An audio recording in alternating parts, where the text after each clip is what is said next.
हम्म। आज का first topic है why corona virus in Antarctica isn't an Indian worry yet. अच्छा, इससे पहले क्वेश्चन पूछेंगे। अच्छा, ये बताओ, अंटार्कटिका पे हमारा कुछ रिसर्च स्टेशन है, उसका नाम किसी को याद है? क्योंकि हम क्लास में ये करवाए हैं।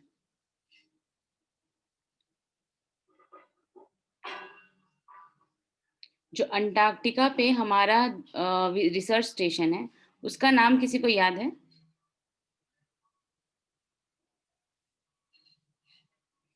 एक हाथ उठा भारती का और किसी का हाथ नहीं उठा है। हाँ भारती, बोलो। ये गंगोत्री, दक्षिण गंगोत्री दी। दक्षिण गंगोत्री तो कुछ और ही था, मतलब इसका अभी दूसरा नाम है रिसर्च स्टेशन का। ये अंटार्कटिका पे है। अच्छा ठीक है, हम बता रहे हैं, ये भारती और मैत्री है। ठीक है, भारती और मैत्री। तो ये न्यूज़ क्यों आया है, ये इसके बारे में बात करें कि ये न्यूज़ आया ही क्यों है। तो ये न्यूज़ आया है क्योंकि क्या है कि इसमें मतलब बोल क्या रहा है कि जो अंटार्कटिका पे है, तो अंटार्कटिका पे हमारे जो चिलियन रिसर्च, मतलब वहाँ पे बहुत सारे कंट्रीज के रिसर्च सेंटर्स हैं।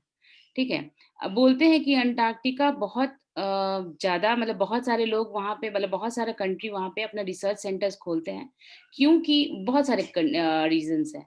रीजंस क्या है कि वहाँ पे या तो मिनरल खोजते हैं कि कुछ ऐसा मिनरल मिल जाए जो कि उसको फिर जो मतलब रिसर्च के काम आए, और फिर क्या वहाँ का वेदर फोरकास्टिंग के लिए भी वहाँ पे बहुत सारे कंट्री के अपना रिसर्च सेंटर्स रखे। क्यों? क्योंकि वहाँ का जो वेदर है वो क्लियर मिलता है, मतलब जो आसमान है वो क्लियर मिलता है, जिसके कारण वेदर फोरकास्ट के लिए वो अच्छा है, मतलब वो उसके बारे में जानने के लिए।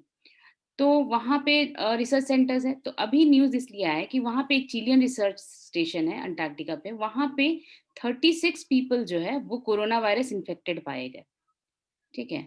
तो वो एक तो कि वहाँ पे अगर मतलब पहला फर्स्ट इंस्टेंस है कि वहाँ पे वायरस मतलब मिला है। और क्या है कि करीब बोलते हैं कि वहाँ पे 60 परमानेंट स्टेशंस हैं जो कि सेवरल कंट्रीज वहाँ पे हैं। तो इंडिया का कंसर्न ये है कि इंडिया का भी तो स्टेशन है वहाँ पे। तो वहाँ पे अगर किसी एक को इन्फेक्ट हुआ तो बाकी लोग को भी इन्फेक्ट होगा। और वहाँ पे जैसे इन्फेक्शन अगर हो गया तो फिर वहाँ पे इन्फेक्टेड लोगों को मतलब कुछ भी चीज़ पहुँचाना, और बाकी जो भी है बाकी लोग को प्रॉब्लम होगा, जो भी लोग हैं। तो इसमें बोला जा रहा है, कुछ लोग फिर बोल रहे हैं कि नहीं, वहाँ पे उसका कंसर्न लेने का ज़रूरत नहीं है अंटार्कटिका पे, मतलब उसमें उसका मतलब उस पे उतना चिंता होने का ज़रूरत नहीं है। अच्छा, हमारा जो स्टेशन है परमानेंट स्टेशन मैत्री और भारती, ठीक है? तो बोला ये जा रहा है कि वहाँ पे जो स्टेशंस हैं, वहाँ पे बहुत दूर-दूर है, ठीक है? करीब 10,000 किलोमीटर दूर, और मतलब वो लोग कभी भी एक-दूसरे से मिलते नहीं हैं, मतलब एट लीस्ट 5,000 किलोमीटर दूर एक-दूसरे से रहते हैं। और ये जो भारती और मैत्री भी जो हमारा स्टेशन है वो भी अ, जो है कि वो दूर है, बहुत दूर है। 1 सेकंड।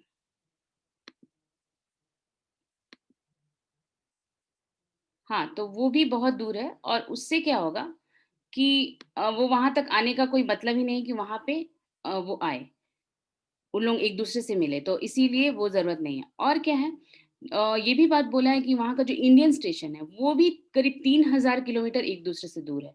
तो अगर एक स्टेशन में पहुँच भी ग जाए, तो दूसरा स्टेशन भी बहुत दूर है। अब आते हैं कि जो नियरेस्ट हमारे जो है रशियन का है, वो वहाँ पे स्टेशन, वो करीब 10 किलोमीटर दूर है। तो ये सब उसके बारे में दिया हुआ है कि अंटार्कटिका में क्यों प्रोग्राम चल रहा है, हम पहले ही बोल दिए कि वहाँ पे वेदर फ़ोरकास्ट के लिए बहुत अच्छा क्लाइमेट मिलता है। अब आते हैं कि अब और क्या कंसर्न है, तो वहाँ पे क्या है ना कि अंटार्कटिका में मतलब इंडियन अपना टीम भेजता है, ठीक है? मतलब ऐसे 1 साल के लिए जैसे वहाँ पे लोग ऑलरेडी रिसर्चर्स लोग हैं, उन लोग वापस आएँगे, फिर दूसरा टीम 1 साल के लिए जाएगा, ठीक है? तो ये अभी है कि अभी जो अंटार्कटिका में जो 2019 दिसंबर में गए थे जो टीम 50 लोगों का, उन लोगों को अभी वापस आना है, और यहाँ से नया टीम जाना है।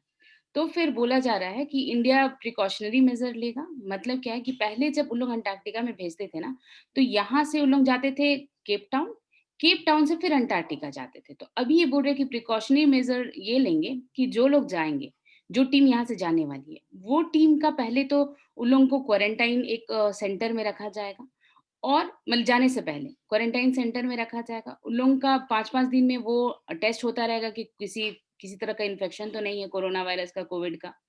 और फिर उसके बाद जो जाएँगे तो पहले जैसे केप टाउन होकर के फिर अंटार्कटिका जाते थे, तो अब नहीं, अब डायरेक्ट ये लोग गोवा में हैं, ठीक है? ये जो रिसर्चर्स हैं अभी गोवा में हैं, और ये लोग बोल रहे हैं कि गोवा से डायरेक्ट अंटार्कटिका जाएँगे। हाँ, हो सकता है कि रिफ्यूलिंग के लिए उन लोगों को मॉरिशस में रुकना पड़े, और मॉरिशस में रुकने के टाइम में अगर इन केस, 1 सेकंड।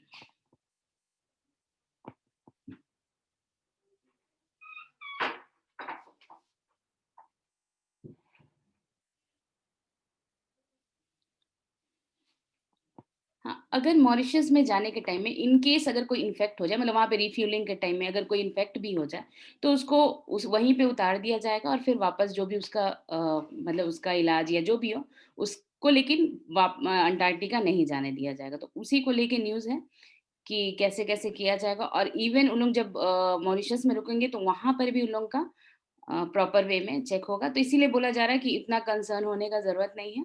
मतलब वहाँ पे कोरोना वायरस से इन्फेक्ट नहीं होंगे जो यहाँ से जाएँगे, ठीक है? तो अंटार्कटिका, ये देखो यहाँ पे लिखा हुआ, Antarctica is extremely conducive to carrying out variety of experiments, especially क्या वेदर रिलेटेड और क्लाइमेट चेंज रिलेटेड। अब आते हैं दूसरा न्यूज़। तो दूसरा न्यूज़ है ये 3 स्टेट्स 3 एंटी कन्वर्शन लॉज़। तो ये क्या है? बोला जा रहा है कि मध्य प्रदेश गवर्नमेंट और 2 और बीजेपी रूल्ड गवर्नमेंट, ये है उत्तर प्रदेश और हिमाचल प्रदेश।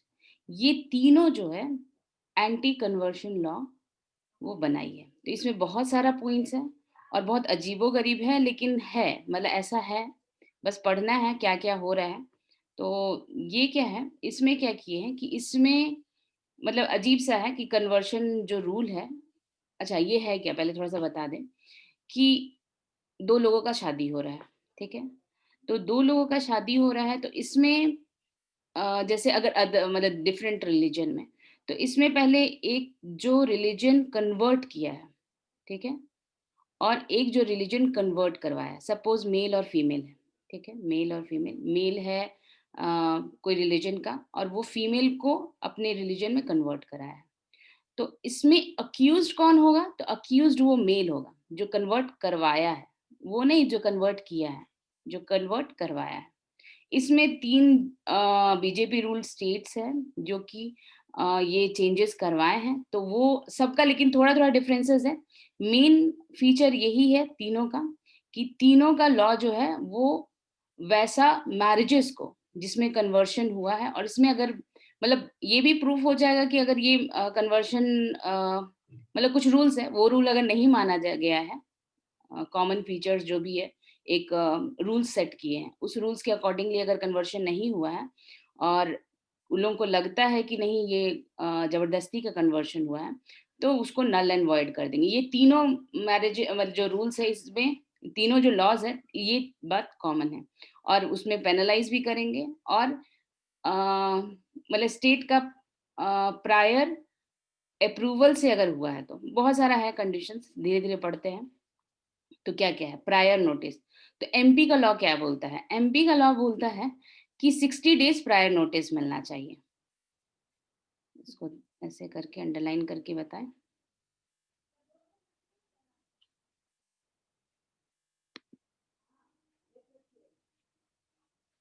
ठीक है? क्या है? एमपी का बोलता है कि ये 60 डेज़ प्रायर नोटिस होना चाहिए, ठीक है?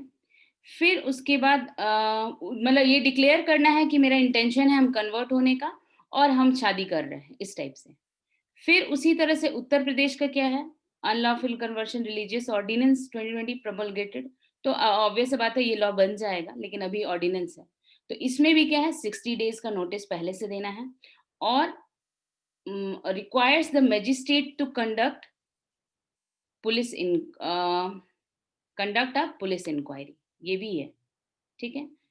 ताकि वो असर्टेन हो जाए कि ये रियल इंटेंशन था कि नहीं, और ये ऐसा तो नहीं कि कन्वर्शन कराने के लिए ही शादी हो रहा है, ये भी देखना है। फिर उसके बाद हिमाचल प्रदेश का आया, क्या आया? Religious act 2019। इसमें क्या है, जो लास्ट वीक इफेक्ट में आया, पहले से बन चुका है एक्ट लेकिन इफेक्ट में लास्ट वीक आया। इसमें क्या है, 30 डेज प्रायर नोटिस देना है।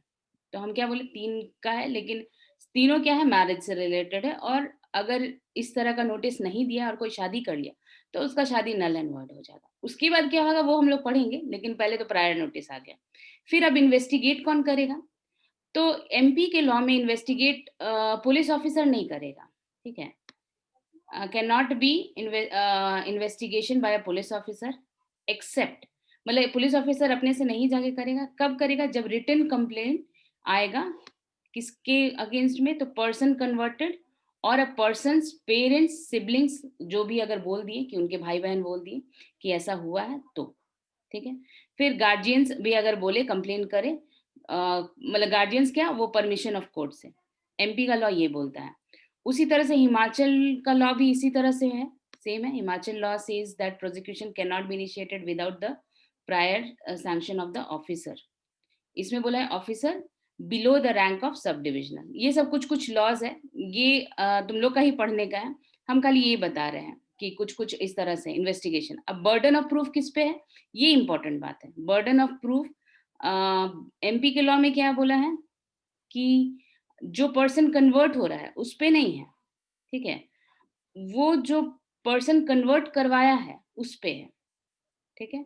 और हिमाचल का भी सिमिलर पोजीशन है। और यूपी का लॉ और भी है।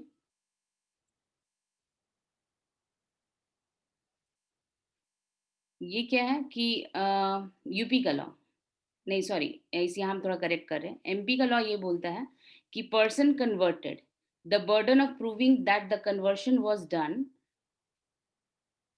विदाउट एनी कोअर्शन और इलीगैलिटी, ठीक है।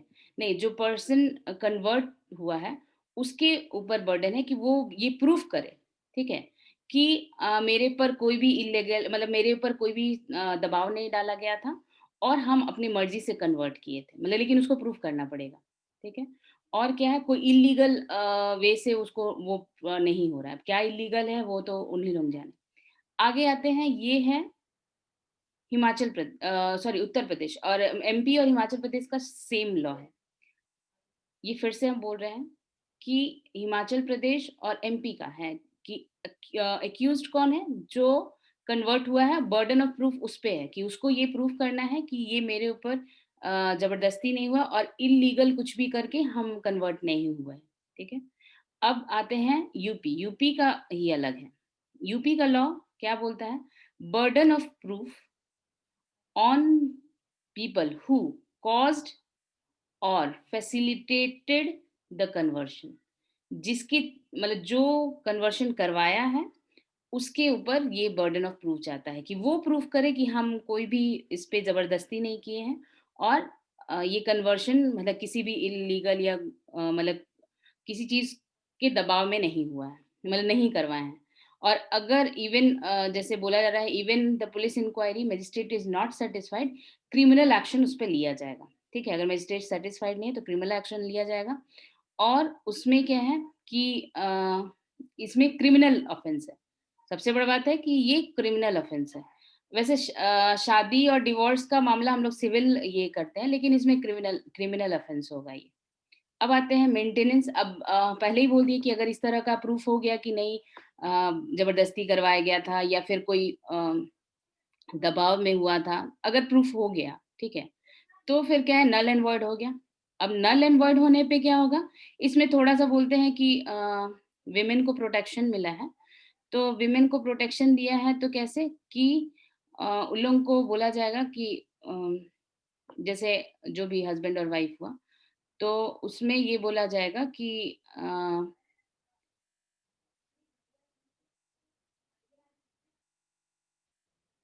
एक सेकंड,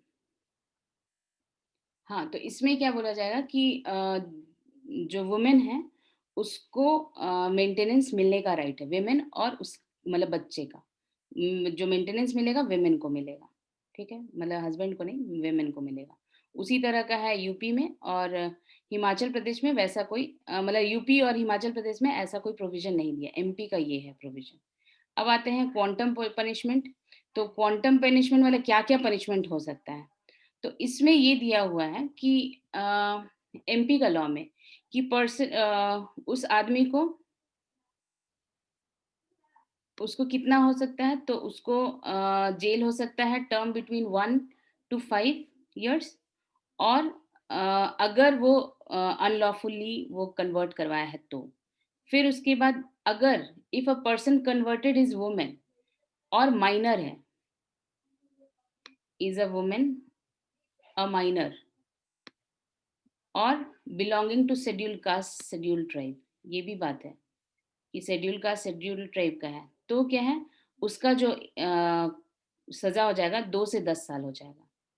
फिर उसके बाद और भी प्रोवाइडेड है कि 3 से 10 साल तक हो जाएगा अगर अ, एक अपना मतलब जैसे कि जात मतलब रिलीजन को छिपाए, ठीक है? कंसीलिंग द रिलीजन मतलब अगर कंसील करे शादी के टाइम में तो भी ये सज़ा ये हो जाएगा, मतलब सज़ा होगा, ठीक है?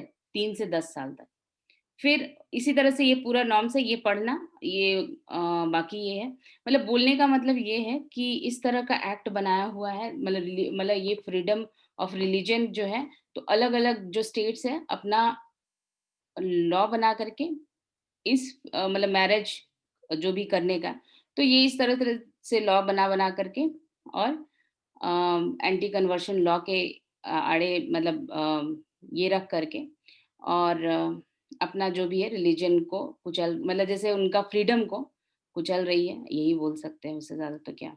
मतलब ये बोल रहे हैं कि ये वॉयलेट मतलब बहुत सारे जो मतलब थिंकर्स हैं, वो लोग मतलब ऑब्वियसली आवाज़ तो उठाएँगे ही, और बोल रहे हैं कि मतलब 2006 में भी ऐसा हुआ था, लेकिन वो हाई कोर्ट उसको अनकॉन्स्टिट्यूशनल बोल के और फंडामेंटल राइट का वायलेशन बोल के वो स्ट्रक डाउन कर दी थी।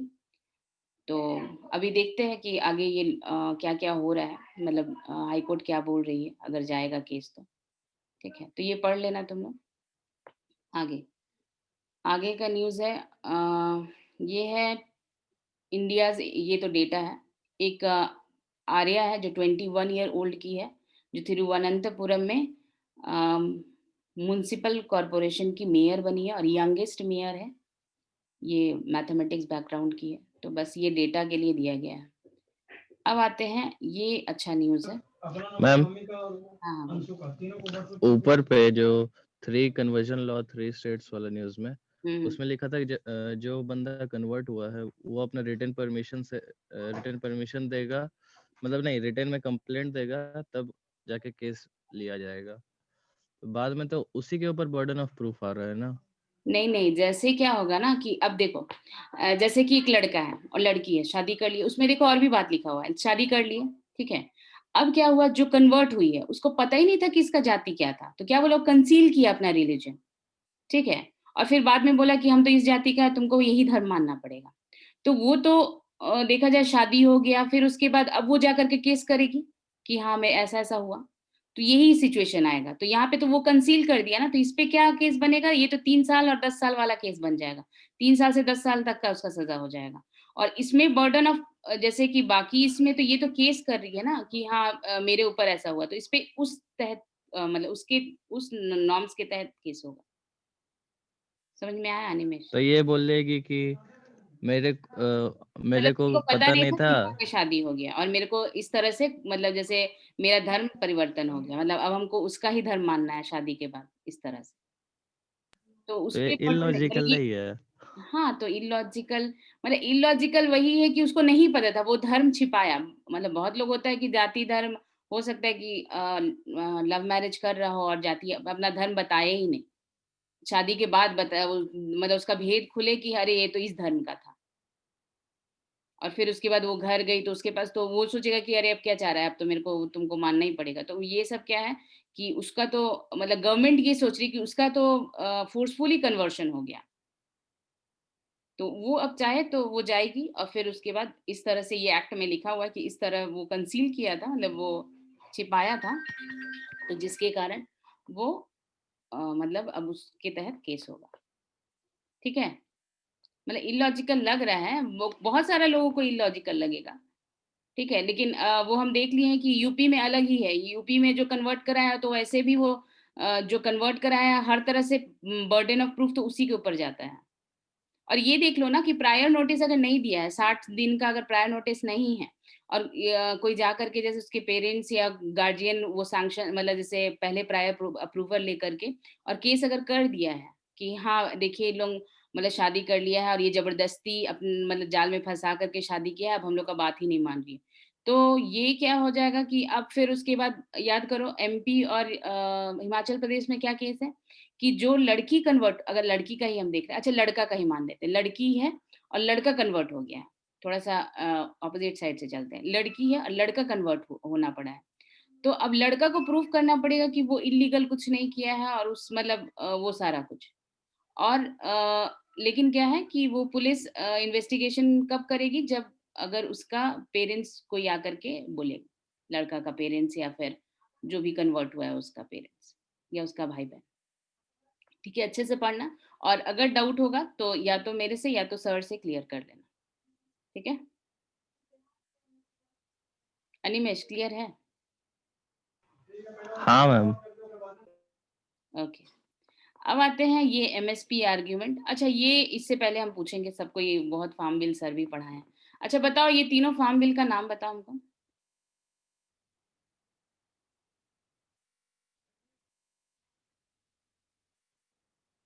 कोई नहीं? अच्छा एक सेकेंड, अच्छा हमको देखना है ना कौन है।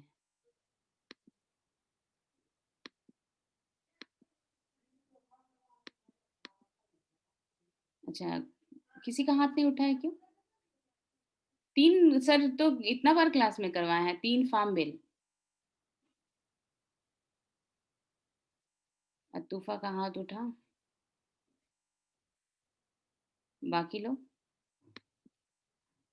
अच्छा अतूफा, ठीक है अतूफा तुम ही बोलो। मैम 2 याद है उनमें से। हाँ ठीक है बोलो। एक तो था वो farmers produce trade and commerce और दूसरा था एसेंशियल कमोडिटीज। बस दो ही, ये हम लिख रहे हैं, ठीक है। फार्म बिल्स, ये मेरा राइटिंग समझ में आ रहा है ना? बहुत छोटा है दीदी, राइटिंग तो ठीक है बट बहुत छोटा है। अच्छा एक सेकंड देखते हैं।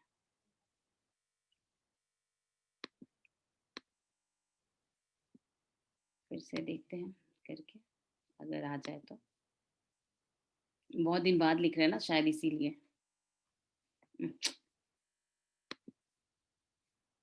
एक महीना भी नहीं हुआ है दीदी।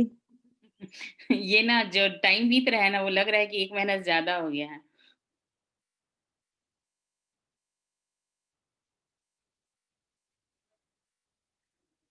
अब दिख रहा है, टूटा फूटा ही सही। ठीक है दीदी, जूम कर लिए हैं थोड़ा सा। हाँ थोड़ा जूम कर लो। ये क्या है, पहला है द, हम कोशिश कर रहे हैं बड़ा बड़ा लिखने का, फार्मर्स, एक्चुअली नेट में ना ये प्रॉब्लम है कि ये मेरा रुक रुक करके लिखता है, वो पता नहीं क्यों ये वाला प्रॉब्लम अभी आया है, पहले ऐसा नहीं था। तुम अच्छा हुआ कि उस समय ऐसा प्रॉब्लम नहीं था बिहार का क्लास में, उस समय तो बहुत आराम से हो जाता था। ट्रेड एंड,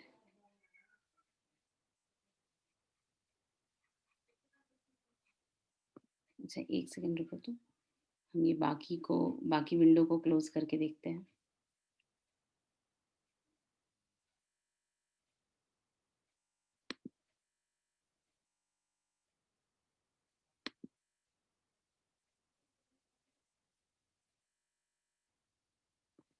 अब शायद ठीक ठाक चले, नहीं वही है।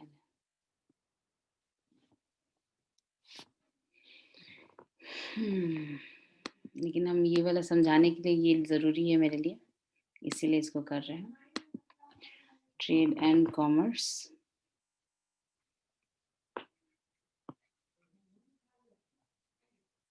ठीक है। और क्या है, प्रमोशन, प्रमोशन एंड अच्छा, और भी कोई विंडो खुला रह गया है क्या? नहीं, वैसे तो कुछ नहीं है। नहीं है। Promotion and facilitation.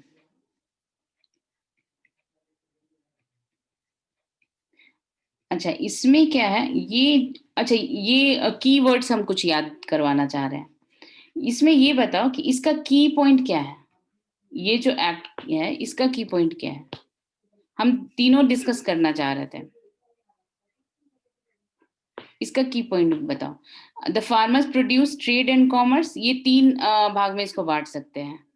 एक तो द फार्मर्स प्रोड्यूस, ठीक है, फिर ट्रेड एंड कॉमर्स और प्रमोशन एंड फैसिलिटेशन, ठीक है। अब आते हैं इसमें क्या है कि इसमें क्या है बोला कि अच्छा फार्मर्स प्रोड्यूस कहाँ पे लोग बेचते हैं? एपीएमसी में, मतलब एपीएमसी में ही बेचते थे ना, मतलब मेजर जो हम बोल रहे हैं।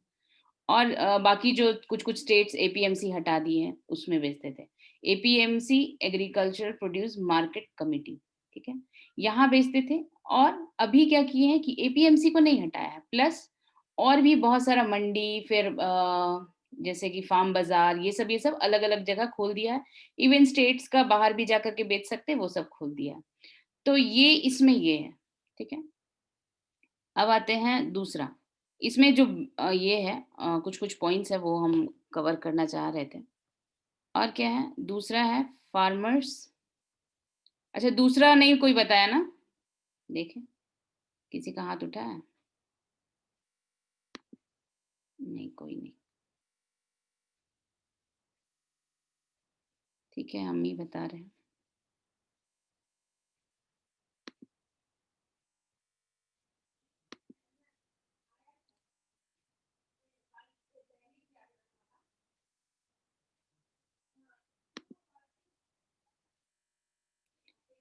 ये है farmers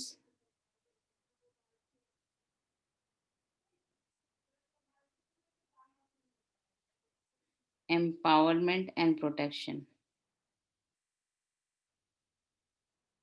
empowerment and protection.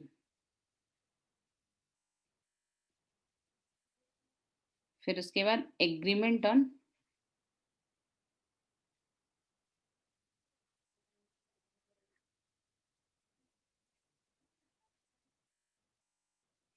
Price assurance, price assurance,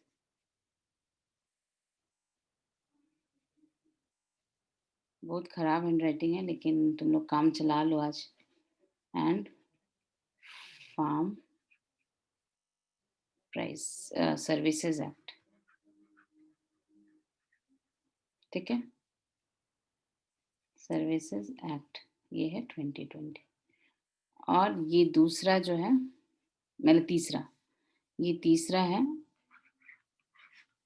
essential price के बाद जो लिखी है क्या लिखी है? एश्योरेंस। एश्योरेंस। एश्योरेंस इसका मतलब क्या होता है? एश्योरेंस मतलब कि एश्योर्ड किया जा रहा है, मतलब कि ये तुमको मतलब क्या बोले, जैसे हम उसको एक्सप्लेन करने की कोशिश करें, हम एश्योर कर रहे हैं कि तुमको इतना पैसा मिलेगा। एश्योर करें मतलब कि हम गारंटी ले रहे हैं कि तुमको इतना पैसा मिलेगा, इस टाइप से, ठीक है। एश्योर मतलब कि गारंटी देना कि हाँ हम इतना पैसा देंगे। आश्वासन।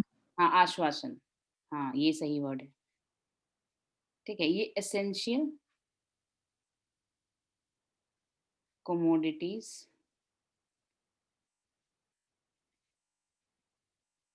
ये अमेंडमेंट एक्ट है, ठीक है। इसमें पहले से ही एसेंशियल कमोडिटी एक्ट था, ये अमेंडमेंट एक्ट है। अच्छा, इसका सबका हम थोड़ा-थोड़ा कुछ-कुछ पॉइंट बता रहे हैं, की पॉइंट, ये तुम लोग याद रखोगे, ठीक है। अच्छा, पहले से आते हैं। ये farmers produce trade and commerce promotion and facilitation. तो इसमें क्या बोला कि एपीएमसी में जो है उसके अलावा भी बेच सकते हैं, ठीक है। फिर क्या है और क्या बोला इसमें? इसमें ये बात बोला है कि अच्छा, एपीएमसी में बेचता है तो मतलब क्या है? एमएसपी पे बेचता था, लेकिन एमएसपी पे यहाँ पे बात नहीं है। इसी को लेकर के सारा हंगामा है कि एमएसपी मतलब एपीएमसी में जा रहे हैं, तो वहाँ पे ये था कि यहाँ पे कुछ जो जिनको बोलते थे अढ़ैया अढ़ैया करके जो बोलते थे, उन लोग अड़हतिया। अड़हतिया, सॉरी अड़हतिया, ठीक है। अड़हतिया जो बोलते थे, उन लोगों को क्या है कि उन लोगों का कुछ फ़ी होता था, उन लोग देते थे और उस फ़ी के अगेंस्ट में मतलब उन लोगों को क्या है ना कि फार्मर्स जो है, फार्मर्स को एक एश्योरेंस रहता था कि उतना उन लोग एक तो भागेंगे, रजिस्टर्ड होते थे और एमएसपी पे मिलेगा। अच्छा, एमएसपी पे क्या है ना कि एमएसपी पे किसी को पता है कि एमएसपी पे जैसे बहुत सारा सामान का एमएसपी है, ठीक है? लेकिन जैसे होता है ना कि जैसे हम चावल उगाए, कोई गेहूँ उगाया, कोई दाल उगाया, कोई कुछ सब्ज़ी उगाया मतलब बहुत सारा दाल है, बहुत सारा सीरियल्स है, मेज़ है, बार्ली है, बहुत सारा है। तो सब कोई उगाया, बहुत सारा इस तरह का तो बहुत कुछ है ना, तो सब कुछ उगाया और सबका एमएसपी डिसाइड करती है, वो भी ठीक है। लेकिन अगर सपोज़ कि मेरा जैसे हम मेरे पास अरहर का खेत है, तो हम अरहर बहुत ज़्यादा उगाएँ, ठीक है? अब एमएसपी पे जो यहाँ पे हम लेकर के आए, वो ठीक है, बिका और मार्केट में फिर उसके बाद मेरा मतलब बिक ही नहीं रहा है, मेरे पास बहुत बच गया। तो हम क्या करेंगे उसका? फिर तो हमको कम दाम में देना होगा, क्योंकि गवर्नमेंट हम ये क्वेश्चन पूछ रहे हैं, गवर्नमेंट क्या एमएसपी पे उसका बाकी जो अरहर का दाल है, वो ले लेगी? ये है मेरा क्वेश्चन है।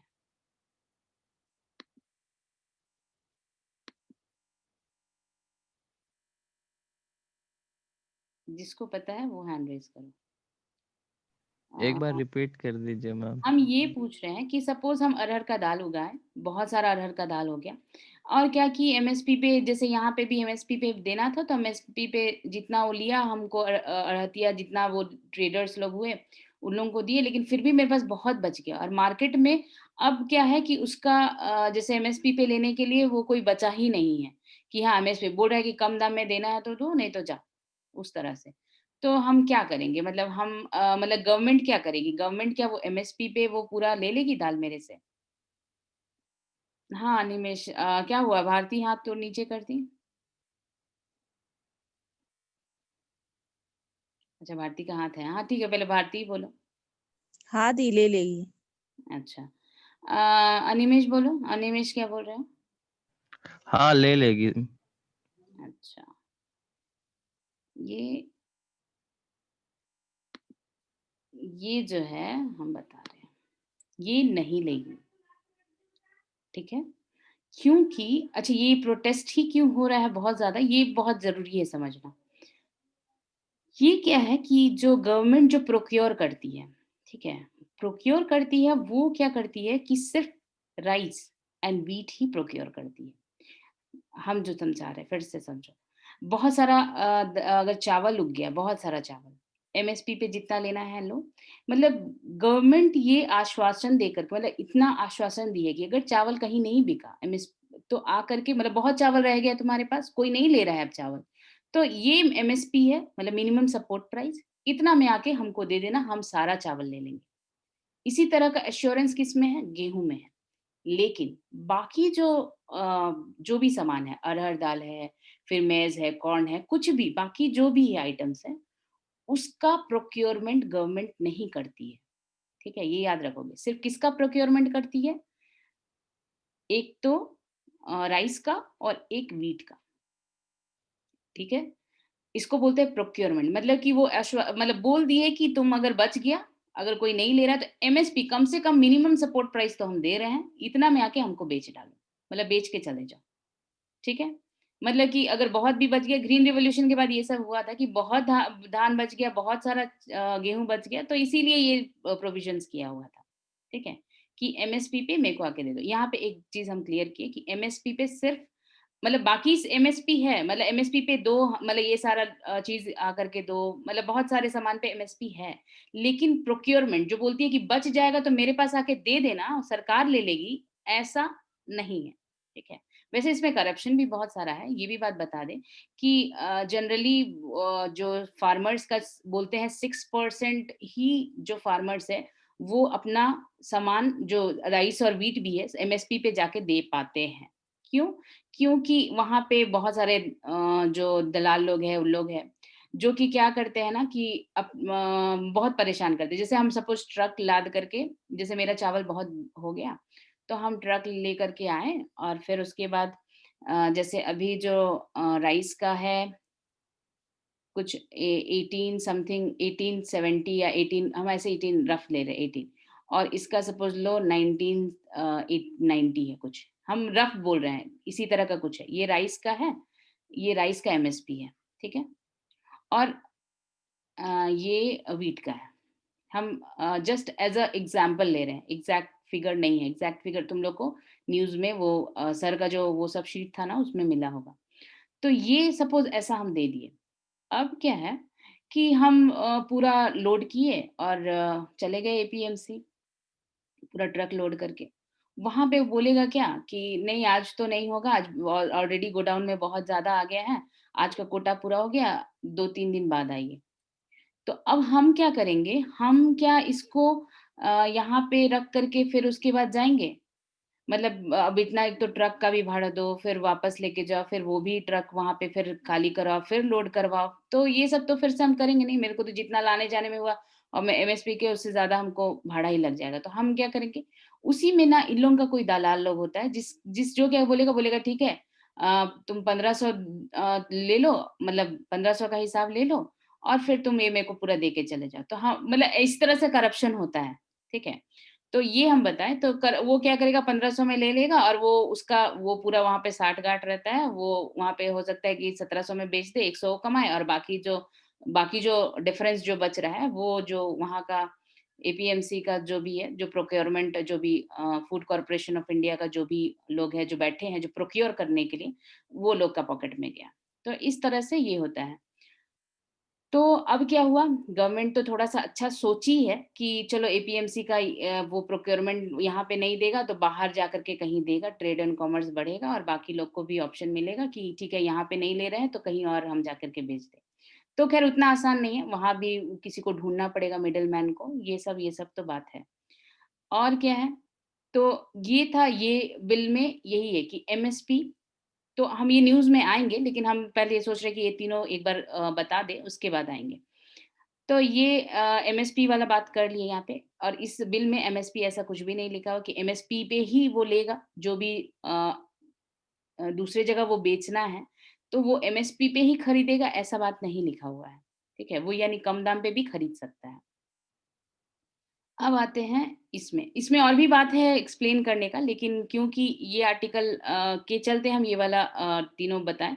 कभी फुर्सत में हम ये तीनों, अगर फार्म बिल मेरे को कवर करने का मौका मिलेगा तो हम एक बार रिकॉर्ड करके भेज देंगे।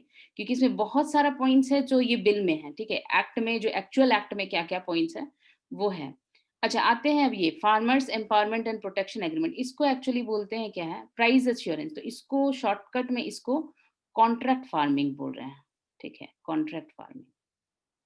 तो कॉन्ट्रैक्ट फार्मिंग ये तो वर्ड से ही क्लियर है कि कोई बड़ा कंपनी आएगा या बड़ा कोई भी जैसे बहुत बड़ा जैसे चिप्स का कंपनी हो, वो उसको आलू चाहिए तो एक वो सोच लो बहुत एकड़ ज़मीन का लोगों से क्या किया, वो बोला कि ठीक है तुम लोग आलू उगाओ, हम ही को देना, हम इतना फिक्स प्राइस कर दे रहे हैं, इतना में हम ले लेंगे, चाहे दाम कुछ भी हो। तो इसका भी अलग-अलग प्रॉब्लम्स है कि इसमें 2 तरह का ये है कि या तो फिक्स प्राइस पे ही देगा, तो सोच लो कि फिक्स प्राइस पे अगर देगा और उस समय जब उसका प्रोड्यूस हो गया, उस समय सपोज़ अभी ₹10 किलो ये बोल दिया कि ₹10 पर केजी हम देंगे, ठीक है? आपके साथ कॉन्ट्रैक्ट हो गया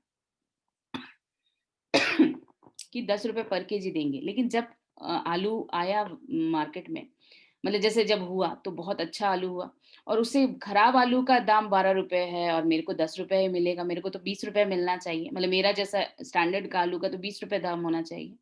तो इसको तो घाटा हो गया ना, मतलब मार्केट के हिसाब से तो ये तो ₹10 में ही कॉन्ट्रैक्ट किया हुआ है। तो इसमें है प्रोविज़न्स कुछ-कुछ कि 2 तरह का प्रोविज़न्स होना चाहिए। एक तो अ, मतलब अभी कॉन्ट्रैक्ट कर रहे हैं फिक्स प्राइस, और या तो फिर उस समय का मार्केट्स का कुछ परसेंटेज के हिसाब से हम प्राइस लेंगे। मतलब उस समय का मार्केट का कुछ परसेंट के हिसाब से, उस समय जो वैल्यू रहेगा उसके हिसाब से, इस तरह से। इसमें बहुत सारा बात है कि इसमें क्या है कि इसमें कुछ-कुछ एग्रीमेंट्स, जैसे देखो इसमें प्रॉब्लम कुछ-कुछ हम बता दे रहे हैं ऐसे ही फॉर अ रफ, कि एग्रीमेंट जो करेगा ये भले फार्मर्स को एम्पावरमेंट दे रहा है कि हाँ, चलो कुछ भी उगाए। अभी क्या है, अगर कुछ भी उगा रहा है, जैसे आलू उगा रहा है, बहुत ज़्यादा आलू हो गया तो वो अगर मार्केट में नहीं बिका, और तो फिर उसका क्या होगा? गवर्नमेंट तो उसको प्रोक्योर करने वाली नहीं है, पेरिशेबल गुड है। और वो तो सड़ के फेंका जाएगा। तो कम से कम ये अच्छा बात है कि इस एग्रीमेंट के थ्रू उसका कॉन्ट्रैक्ट अगर किसी के साथ हो गया तो उसका तो आलू जाएगा, मतलब बिकेगा ही बिकेगा, मतलब जितना प्रोड्यूस हुआ बिकेगा ही बिकेगा। तो इसका अच्छा भी पॉइंट है, खराब भी पॉइंट है। मतलब जितना प्राइस है उसको अश्योर्ड है कि उतना प्राइस तो उसको मिलेगा, पहले से जो कर लिया है। हाँ, अगर मार्केट का प्राइस अगर उस समय ज़्यादा हो जाएगा, तो फिर वो उसको थोड़ा-सा लॉस होगा, उसको फ़ील होगा कि अरे हम मेरे साथ तो मतलब लॉस हो गया मेरे को, हमको नहीं करना चाहिए था। वो सब बातें आएँगी, लेकिन यहाँ पे प्राइस्ड अश्योर्ड है। लेकिन यहाँ पे प्रॉब्लम क्या है कि एग्रीमेंट जो करेगा वो तो कोई बहुत बड़ा-बड़ा कंपनी लोग होगा। उन लोग लीगल बहुत सारा लीगैलिटीज़ मतलब लीगल हायर्स करके, मतलब जैसे नामी वकील करके या फिर लीगल एक्सपर्ट को बुला करके कुछ ऐसा-ऐसा पॉइंट रख देगा। हो सकता है कि फार्मर्स लोग तो उतना लीगल चीज़ नहीं जानते हैं या उतना अफोर्ड नहीं कर सकते। तो उन लोग हो सकता है कुछ एग्रीमेंट का की पॉइंट्स ऐसा हो जो डाल दिया और ये नहीं उसमें ध्यान नहीं गया या फिर अपने अच्छे से नहीं समझा और साइन वाइन कर दिया। तो ये सब प्रॉब्लम आएगा। इसमें और भी ये वाला ये सब एक्ट में कुछ प्रॉब्लम्स ये है कि ये सब क्या है ना, कोर्ट में केस नहीं होगा ये सब के लेकर के। ये सबको क्या होगा कि इस ये जो एग्रीमेंट में कुछ भी डिस्प्यूट होगा, तो इसमें क्या होगा, एसडीएम, ठीक है? एसडीएम क्या करेगा, एक बोर्ड तैयार करेगा जिसमें कि ये इसका कंसिलिएटरी बोर्ड बोलते हैं। ये कंसिलिएटरी बोर्ड तैयार करेगा और ये जो कंसिलिएटरी बोर्ड एसडीएम जो तैयार किया है, इसमें दोनों पार्टी के, इसको बोलते हैं फार्मर्स और इसको बोलते हैं जैसे स्पॉन्सर, क्योंकि वो फार्मर्स का वो को स्पॉन्सर किया है, स्पॉन्सर। फार्मर्स और स्पॉन्सर दोनों का रिप्रेजेंटेटिव 2-2 लोग रहेंगे। ये मिलकर के जो फैसला करेगा, दोनों को अगर मंजूर है तो ठीक, नहीं तो फिर ये लोग क्या कर सकते हैं, डीसी को या डीसी जिसको नियुक्त करे उसको फिर मतलब अपील कर सकते हैं। लेकिन कोर्ट नहीं जाएगा, मतलब सिविल कोर्ट में नहीं जाएँगे, इन लोगों को सिविल कोर्ट का पावर दे दिया है। तो इसमें प्रॉब्लम देखो, हम दिखा दे रहे हैं प्रॉब्लम, भले हम कवर कर पाएँ अलग से या नहीं, हम यहाँ पे बता दे रहे हैं। कोर्ट नहीं जाएगा तो एसडीएम और डीसी, ये बताओ कि एसडीएम और डीसी क्या मतलब कोर्ट से अच्छा है या फिर कोर्ट जाना अच्छा है?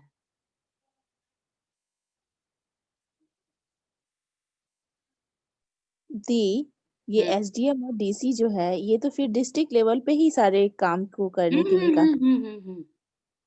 डिस्ट्रिक्ट लेवल पे ही होगा। हाँ, निमेश बोलो।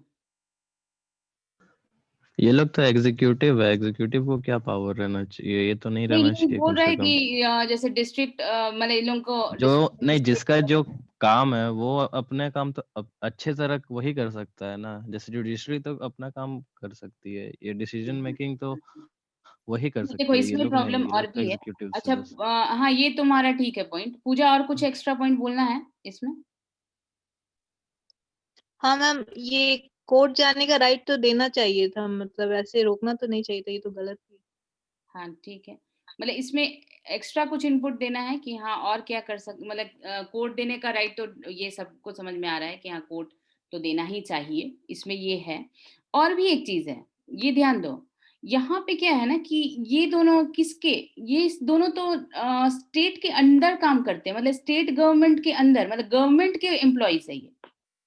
ठीक है? याद करो, ये दोनों गवर्नमेंट के एम्प्लॉइज़ है। गवर्नमेंट से अगर वो जो भी स्पॉन्सर जो कि वो व्यापारी अगर मिला हुआ है, गवर्नमेंट को बोले इतना पैसा दो और ये, तो वो तो प्रेशराइज़ कर सकता है ना ये एसडीएम को और डीसी को, उसके फ़ेवर में फैसला सुनाने के लिए। तो लेकिन कोर्ट तो क्या है, वो तो इंडिपेंडेंट है, वो तो किसी के दबाव में नहीं आएगा। तो ये सब प्रॉब्लम्स है ये सब बिल का, ठीक है? ये सब इसीलिए इतना ज़्यादा अपोज़ हो रहा है। ठीक है? ये इसका एक बता दिए। और क्या है, essential commodities act amendment act है। इसमें ये बात लिखा हुआ है कि कोई भी एसेंशियल कमोडिटीज़ जो है वो वही जो पहले था कि प्रोक्योर ये करने का, तो इसमें उसको बहुत सारा कमोडिटीज को वो बाहर निकाल दिया है, मतलब प्रोक्योर कर सकता है। और इसमें दो नॉर्म्स हैं कि एसेंशियल कमोडिटीज, एक तो जैसे मार्केट को लेकर के कि प्रोक्योर नहीं कर सकता, जैसे इन लोग क्या करते थे, ये ट्रेड वाले लोग, इन लोग ले लेते थे बहुत सारे लोग, जैसे बहुत बड़ा मंडी वाले लोग, उन लोग रख लेते थे।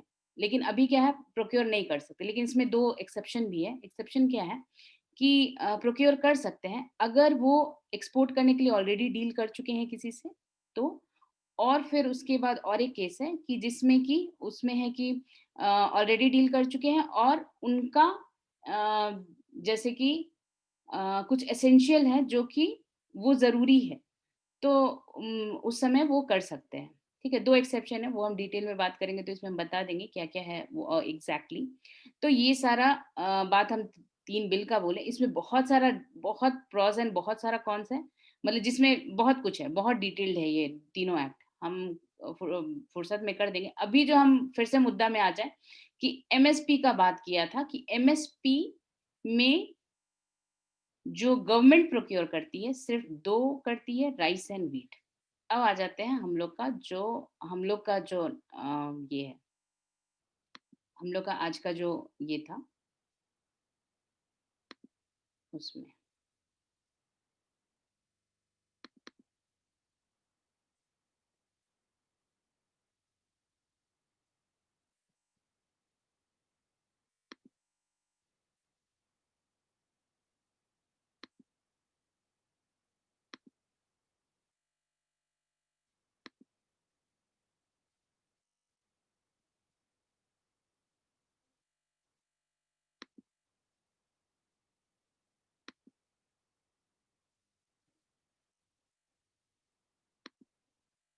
ये सबको दिख रहा है ना?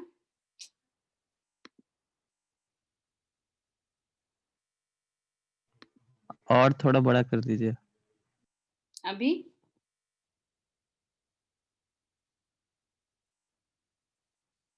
ठीक है, अभी दिख रहा है सबको? हाँ सही है अभी। तो अब आते हैं कि आर्ग्यूमेंट क्या है।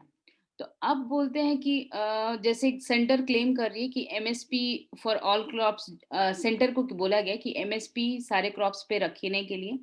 तो सेंटर क्या बोल रही है कि एमएसपी बोला जा रहा है कि 23 डिटरमाइंड क्रॉप्स पे है, जो कि commission for agriculture and cost price every year देती है। लेकिन अब आ जाते हैं ओनली फ्यू क्रॉप्स, कौन कौन से, व्हीट एंड पैडी प्रोक्योर करती है एमएसपी पे। ठीक है, प्रोक्योर करना जो सरकार बोल के रखी है कि ये अगर एक्स्ट्रा हो जाए तो आकर के दे दो, और बाकी जो रेस्ट है वो प्राइवेट प्लेयर्स को दे देती है। तो अब बात बहुत लोग बोल रहे हैं कि जो सारे जो क्रॉप्स है, एक काम कीजिए, गवर्नमेंट को बोल रही है कि सारे क्रॉप्स पे एमएसपी करवा दीजिए। तो गवर्नमेंट बोल रही है अगर हम सारे क्रॉप्स पे एमएसपी करवाएंगे तो मेरे को 17 लाख करोड़ का एनुअली जो होगा वो मेरे ऊपर बर्डन बढ़ जाएगा। तो अब 17 लाख करोड़ का, तो अब आते हैं कि मतलब कैसे 17 लाख करोड़ का बढ़ जाएगा। तो बोला कि एमएसपी अभी जो है, ठीक है, उसमें जो सीरियल्स है, ये जैसे वीट, पैडी, मैज, बार्ले, ज्वार, ये सब देख लेना, ऑयल सीड्स है, मस्टर्ड, ग्राउंडनट, ये सब मिला के 23 क्रॉप्स पे ऑलरेडी एमएसपी डिक्लेयर्ड है। ठीक है, तो अभी क्या है, no legal value of MSP declared by ये इसका जो commission for agricultural cost and price, commission for agriculture cost and price. और ये जो बॉडी है, ये क्या है कि एक्ट ऑफ पार्लियामेंट से मतलब कि जो डिक्लेयर की है वो एक्ट ऑफ पार्लियामेंट से डिक्लेयर नहीं करती है। ठीक है, और ये जो है कि ये भी है कि एमएसपी पे जो सारे क्रॉप्स को परचेज करना है ये भी डिक्लेयर नहीं की है। ठीक है, सिर्फ हम ये बार बार बोल रहे हैं कि खाली व्हीट एंड पार्टी दो ही वो है जो कि प्रोक्योर करते। इसी यही रीजन है कि पंजाब, हरियाणा और एमपी का कुछ पार्ट है जो कि सबसे ज्यादा उन लोग इफेक्टेड है, क्योंकि वहां पे व्हीट एंड पैडी ही, इसीलिए ये भी बात उठा ना कि उन लोग व्हीट एंड पैडी ही सिर्फ क्यों उगाते हैं ज्यादातर। यही रीजन है कि अगर नहीं बिकेगा तो कम से कम एमएसपी पे तो वो सरकार को तो दे ही देंगे। ठीक है, अब आते हैं कि ये और क्या बात हुआ है। तो अब बोल रहे हैं कि एमएसपी क्यों जरूरी है, बाकी लोग दलील दे रहे हैं एमएसपी क्यों जरूरी है। वो सरकार को बोल रही है कि एमएसपी ऐसा नहीं कि आप एमएसपी रख दिए हैं तो सारा आपको प्रोक्योर ही करना पड़ेगा। एमएसपी इसलिए रखिए ताकि क्या होगा कि जो बाकी जो खरीदार है वो कम से कम ये नहीं सोचेंगे कि ये मतलब कि उन पे प्रेशर पड़ेगा और उनको कंपटीशन फील होगा कि नहीं अगर हम नहीं खरीदेंगे तो एमएसपी पे तो ये बेच देगा जा करके। ठीक है, तो खाली उन लोगों पे क्या है, मतलब उन लोग कोई मतलब उन लोगों पे दबाव डालने के लिए, मतलब मार्केट पे, ओपन मार्केट पे दबाव डालने के लिए आप एमएसपी डिक्लेयर कर दीजिए कि हाँ ये क्रॉप पे ये एमएसपी है, ताकि उन लोगों पे दबाव पड़ेगा और उससे कम में उन लोग खरीदने का कोशिश नहीं करेंगे, एटलीस्ट उतना में खरीदेंगे या उससे कम से कम ज्यादा वैल्यू ही मिलेगा।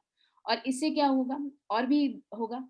अब सपोज जैसे कि एमएसपी जिसका डिसाइडेड नहीं है वो क्रॉप्स तो मतलब उस क्रॉप्स को तो लोग उगाने के लिए डरते हैं ना कि अरे इसका तो एमएसपी भी नहीं है, हम इसको उगाएंगे तो अगर नहीं बिकेगा तो क्या होगा, अगर डिमांड नहीं होगा तो क्या होगा। ठीक है, तो ये सब भी रीजन है। और क्या है, अब आते हैं कुछ कुछ एग्जाम्पल्स दिया हुआ है, जैसे कि कर्नाटका गवर्नमेंट, वो क्या किया कि एक वहाँ पे तुर का दाल, मतलब जैसे अरहर का दाल बहुत होता है, तो वहाँ पे वो इंटरवेंशन किया। वो क्या किया कि वहाँ पे जैसे 14 लाख टन तुर का दाल हुआ था लास्ट ईयर, और गवर्नमेंट क्या किया कि 2.5 लाख टन वो प्रोक्योर कर लिया। ठीक है, तो जैसे ही प्रोक्योर किया एमएसपी पे तो वो मार्केट एक्चुअली स्टेबलाइज का हो गया। स्टेबलाइज इसलिए हो गया क्योंकि वहां जो बाकी जो खरीदार है उन पे प्रेशर पड़ा कि अरे हम नहीं खरीदेंगे तो ये तो वहां जाके बेच देगा। जैसे अगर सपोज मेरे पास ही ऑप्शन रहेगा कि हम एमएसपी पे बेचे या फिर एमएसपी से कम, जितना में दाम वो बोल रहा है उतना में बेचे, तो हम तो एमएसपी पे ही बेचने जाएंगे ना। तो इसीलिए वो प्रेशर, मतलब मार्केट स्टेबलाइज करने के लिए इन लोगों का दलील ये है कि मार्केट स्टेबलाइज करने के लिए एमएसपी जरूरी है और गवर्नमेंट को पूरा प्रोक्योर करने का जरूरत नहीं है। तो इसलिए 17 लाख करोड़ का तो घाटा होगा ही नहीं, कुछ परसेंट, जैसे कि वो कर्नाटका गवर्नमेंट क्या की, वो तो सिर्फ 15% ही प्रोक्योर की और मार्केट का प्राइस स्टेबलाइज हो गया। फिर उसी तरह से जो प्राइवेट ट्रेडर्स है एटलीस्ट वो कार्टिलाइजेशन नहीं बनाएंगे, मतलब कार्टिलाइजेशन का मतलब क्या है, ग्रुप बना करके नहीं, हम इससे ज्यादा दाम तो देंगे ही नहीं, ये काम नहीं करेंगे। क्यों? क्योंकि उन लोगों को ये डर रहेगा कि ये तो एमएसपी पे जाकर के गवर्नमेंट को ही दे देगा। ठीक है, और क्या है, उसी तरह से कॉटन कॉर्पोरेशन ऑफ इंडिया, तो इसी तरह से क्या हुआ था कि पंजाब में last year cotton corporation of India क्या किया कि कॉटन का हुआ तो कॉटन में 35% ही वो परचेज किया। तो इससे क्या हुआ कि मार्केट स्टेबलाइज हो गया। तो वही बोला जा रहा है कि आपको पूरा एमएसपी पे खरीदने कहाँ बोल रहा है, पूरा क्रॉप्स ऑल क्रॉप्स एमएसपी पे खरीदने ही नहीं बोल रहा है, आप खाली एमएसपी पे उसका दाम फिक्स कर दिए, ताकि क्या होगा कि जो मिडिल मैन है या फिर जो बाकी जो प्लेयर्स हैं, जैसे जो भी मंडी वाले या जो भी है, उन लोगों पे प्रेशर पड़ेगा और मार्केट में जो किसान है उनको प्रॉपर दाम मिलेगा और मार्केट स्टेबलाइज होगा। बहुत मतलब कम दाम में भी वो नहीं होगा, बहुत बिकेगा नहीं। और फिर क्या, इवन ये भी है कि जो बहुत ज्यादा महंगा भी नहीं होगा। ठीक है, तो ये इसके लिए ये सारा न्यूज़ है। और फिर वही है कि उससे क्या होगा कि जो कंट्री है वो सेल्फ रिलायंट हो जाएगा एग्री प्रोडक्ट्स पे। क्यों? क्योंकि देखो अभी क्या है, सिर्फ हम लोग पैडी और वीट ही उगा रहे हैं। क्यों? क्योंकि एमएसपी पे चला जाएगा इसीलिए। अब सपोज ऑयल सीड्स हम लोग को मंगाना पड़ रहा है, ऑयल सीड्स क्यों नहीं लोग ज्यादा उगा रहे हैं, वेदर कंडीशंस वो अलग मामला है, लेकिन ऑयल सीड्स अगर ज्यादा उग गया तो सपोज वो लोगों को ये डर है कि जो ज्यादा हो गया तो मेरा तो खराब हो जाएगा, गवर्नमेंट तो लेगी नहीं, तो हम क्या करेंगे। इसीलिए उन लोग नहीं, तो अगर ये उन लोग पे आश्वासन रहे, उन लोगों को एश्योरेंस मिले कि नहीं, अगर तुम्हारे पास पैडी और वीट की तरह कि अगर तुम्हारा नहीं बिकेगा तो मेरे को आके देना एमएसपी पे, तो उन लोग भी उगाएंगे। तो इससे क्या होगा कि हमारा कंट्री भी बाकी सब जो इम्पोर्ट्स है उस पर भी सेल्फ रिलायंट बनेगा। तो इसको लेके अच्छा आर्टिकल है, ये पढ़ना। बाकी नहीं मतलब समझ में तो आ जाना चाहिए जो जो हम बात बोले। ठीक है, हाँ भारती बोलो। द आर्ग्यूमेंट का थोड़ा सा मीनिंग बताइएगा। आर्ग्यूमेंट का मतलब कि बहस मतलब बोलेंगे कि बहस ही बोल सकते हैं, मतलब बहुत वेग में हम बोल रहे हैं बहस। मतलब कि आर्ग्यूमेंट मतलब हम किसी बात पे चर्चा कर रहे हैं, चर्चा नहीं बोलेंगे, वही बहस ही बोलेंगे उसको। ऐसे ही डिफाइन करेंगे आर्ग्यूमेंट को। आर्ग्यूमेंट मतलब क्वेश्चन पूछना, मतलब बोल सकते हैं कि हाँ तर्क क्वेश्चन, वितर्क करना। हाँ वही तर्क वितर्क करना। हाँ, देखो प्रॉपर हिंदी हमको नहीं आता है, हम कोशिश करें कि तुमको मीनिंग एटलीस्ट समझ में आ जाए। मीनिंग ही हमको मैम जानना था। हाँ तो ठीक है, वही होगा तो फिर तर्क वितर्क करना, आर्ग्यूमेंट करना, ठीक है। हाँ भारती, वो समझ में आ गया ना? वो एक बार ढूंढना ना, वो हिंदी वाले में वो शायद वो दे भी दे, हिंदी वो ढूंढोगी तो मिल जाएगा। डिफिनेशन देना है हमको आर्ग्यूमेंट का कहीं। अच्छा, तो वो तो गूगल मास्टर है इसका, गूगल सर्च करो ना, उसमें मिल जाएगा तुमको आर्ग्यूमेंट इन हिंदी, ठीक है। अब आते हैं नेक्स्ट न्यूज।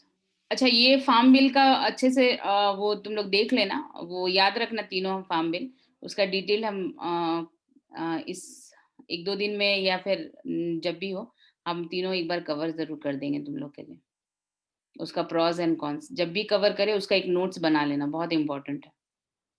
अच्छा आगे, आईआईटीज एंड रिजर्वेशन, इसमें क्या है, इसमें आईआईटी में जो फैकल्टी का वैकेंसी होता है, ठीक है, तो उसमें बोला जा रहा है कि, और जो उसका इनटेक कैपेसिटी है जो भी बच्चों का, ठीक है, तो अभी क्या है कि अभी हम लोग का क्या क्या रिजर्वेशन है। एक तो इकोनॉमिक वीकर सेक्शन का भी रिजर्वेशन आ गया, पहले से ही हम लोग का था, जो रिजर्वेशन ओबीसी वो सब का था ही, schedule caste, schedule tribe, OBC ये सब का था ही। तो अभी बात क्या हो रहा है कि अभी जो रिक्रूटमेंट है, ठीक है, टीचर्स का, ठीक है, तो उस टीचर्स का रिक्रूटमेंट के लिए अब क्या है कि उसमें भी रिजर्वेशन, ठीक है, तो उसमें कैसे रिजर्वेशन, तो उसमें उन लोगों का एग्जाम जो भी होता है उसके अकॉर्डिंगली, एक तो ओबीसी का रिजर्वेशन दो, इकोनॉमिक बैकवर्ड क्लास का रिजर्वेशन दो। तो उसमें ये आ रहा है कि जो बहुत सारे इंस्टीट्यूट्स हैं, ठीक है, जैसे आईआईटी दिल्ली है, इसमें ये कुछ बात आ रहा है कि अ, वैसा नहीं होना चाहिए। दो ऑप्शन वो दिया है कि दो ऑप्शन करना चाहिए। क्या करना चाहिए, या तो फैकल्टी को मतलब जो है कि ऐसे ही मतलब एग्जेम्प्ट कर देना चाहिए, ठीक है, नेशनल इंस्टीट्यूट है तो उन लोगों को एग्जेम्पशन दे दें। दूसरा ऑप्शन क्या है कि जो भी रिक्रूटमेंट हो रहा है वो अ, वो क्या करे कि एफर्मेटिव मतलब रिजर्वेशन से ही कि हाँ हम इसको इसको दे रहे हैं। एक सेकंड, हाँ, क्या है कि जैसे कि फिर से हम एक्सप्लेन कर रहे हैं, जैसे रिजर्वेशन का क्या, तो बहुत सारा टाइम क्या हो रहा है ना कि वो रिजर्वेशन तो दिए हैं लेकिन वो कैंडिडेट्स ही नहीं मिल रहे हैं। तो उसके लिए बोल रहे हैं दो ऑप्शन है, या तो साइड से वो फैकल्टी को रिजर्वेशन दे दे और वो क्वेश्चन उस तरह का पूछे और ले ले, या तो फिर क्या है कि रिजर्वेशन पोजीशन ही वैसा ना करे, जो सुटेबल कैंडिडेट दिख रहे हैं उनको एफर्मेटिव एक्शन के थ्रू रिजर्वेशन दे करके वो लेकर के आ गए, ठीक है। अब आते हैं कि डिफिकल्टी क्यों है ऐसा रिजर्व कैंडिडेट्स का, ठीक है, जो रिजर्व कैटेगरीज में है वो वैसा कैंडिडेट मिल क्यों नहीं रहे हैं। तो क्यों नहीं मिल रहे हैं, तो वो क्या है कि हाई क्वालिटी टीचिंग और रिसर्च वो लोग नहीं कर पाते हैं, ठीक है। फिर उसके बाद ये सब है, फिर उसके बाद और क्या है कि उन लोग का कंस्ट्रेंट्स है। एक तो कि वो लोग हायर पोजीशंस में जैसे एनरोल होते भी हैं तो उस तरह का एनवायरनमेंट नहीं मिलता है जिसके कारण कि वो उस लेवल का पढ़ पाए, ठीक है। तो इसीलिए रिक्रूटमेंट में ये सब प्रॉब्लम्स आ रहा है रिजर्वेशन के चलते। मतलब कैंडिडेट्स रिजर्वेशन तो है लेकिन कैंडिडेट्स जो है रिजर्व कैटेगरी में नहीं आ रहा। अच्छा, हम एग्जाम्पल इसमें थोड़ा सा दे रहे हैं। जैसे पिछले बार यूपीएससी का अगर कोई मार्क्स देखे होंगे तो उसमें देखे होंगे कि ईडब्ल्यूएस का जो मार्क्स है वो ओबीसी से भी कम है। तो ये क्यों हुआ होगा, कोई बता सकता है मेरे को कि क्यों हुआ होगा ऐसा? हाँ निमेश बोलो। उनके पास उतना पैसा नहीं है कि वो अच्छे अच्छे जगह जाके पढ़ाई कर सके। तो ओबीसी वाले लोग को भी तो हम लोग मतलब इसी मतलब back educationally and socially backward classes बोल के ही तो ओबीसी को रिजर्वेशन मिला है, और जो नॉन क्रीमी लेयर में आते हैं उन्हीं लोगों को रिजर्वेशन मिला है, तो उन लोगों को भी तो नहीं मिला है। और उस देखो सिंपल सा बात है, हाँ ठीक है, तुम्हारा वो लॉजिक सही है कि नहीं मिल पाए, तो कैंडिडेट्स ही उतने नहीं मिले, इसीलिए उन लोगों का क्या हो गया, उन लोगों का जो मार्क्स है वो कम हो गया। ठीक है, कैंडिडेट्स ही नहीं मिले, तो जैसे अगर 10 ही कैंडिडेट आए तो ऑब्वियस बात है उन लोगों का कट ऑफ तो उन लोगों को 10% तो देना ही है, तो उन लोगों का कट ऑफ नीचे चला गया, इसीलिए। तो वही इसमें बात बोला है कि उस तरह का, तो एक तो जो लोग आईआईटी कर पहुंच भी जाते हैं, जो रिजर्वेशन होकर के स्टूडेंट्स जो पहुंचते हैं, तो बहुत कम ही लोग हैं जो आईआईटी पहुंचने के बाद ये सोचते हैं कि हम टीचिंग लाइन में जाएंगे, क्योंकि टीचर अगर रिक्रूट करना है तो या तो आईआईटी का होगा या बहुत अच्छा अच्छा इंस्टीट्यूट से ही लेकर के आना पड़ेगा। तो ये भी बात बोल रहा है कि वैसे जो लोग पहुंचते हैं वो उतना जैसे टीचिंग ही ऑप्ट करे, वो लाइन में आए, वो भी कोई जरूरी नहीं है। तो इसीलिए वो बोल रहा है कि इस यही रीजन है कि कैंडिडेट्स जो है रिक्रूटमेंट के लिए नहीं मिल रहे हैं।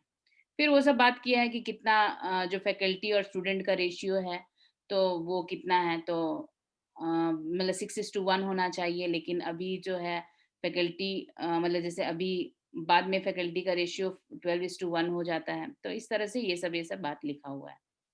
इसको पढ़ना, ये अच्छा आर्टिकल है, मतलब रिजर्वेशन तो मिला है लेकिन कैंडिडेट्स ही नहीं मिल रहे हैं।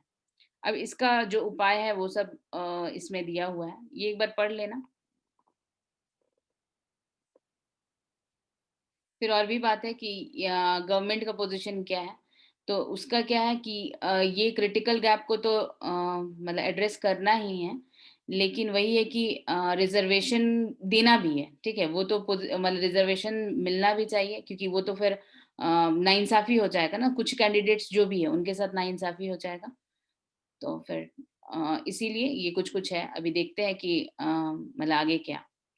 ठीक है, ये पढ़ना आगे। अब आगे आते हैं दूसरा न्यूज, ये है पीएम स्वनिधि स्कीम। तो स्वनिधि स्कीम तुम लोग बहुत बार पढ़े हो, क्या है स्वनिधि स्कीम, किसके लिए है?